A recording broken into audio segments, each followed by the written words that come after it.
Une place d'un quartier huppé de Tel Aviv transformée en camping sauvage. Sous leur tente ou en plein air, c'est là que vivent plusieurs centaines de jeunes Israéliens. Depuis la mi-juillet, les campements de fortune comme celui-là se multiplient en Israël. Leur but, protester contre la hausse des prix de l'immobilier.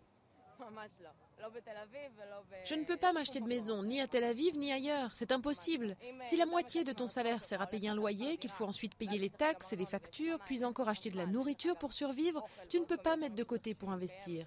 Et ça, c'est quand on n'a ni mari ni enfant, car après, c'est encore plus compliqué. En un an, le prix moyen du logement a bondi de 32% à Tel Aviv et de 17% à Jérusalem.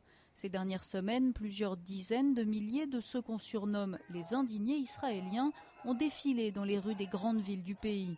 En Israël, le taux de croissance dépasse les 4% depuis 2004, mais c'est un ras-le-bol général contre les disparités sociales qui a déclenché le mouvement. La classe moyenne israélienne est en train d'exploser. Ça a mis du temps, mais l'explosion a fini par arriver. Les gens qui manifestent sont originaires de toutes les couches sociales, de toutes les tendances politiques. Je n'avais jamais vu un tel mélange.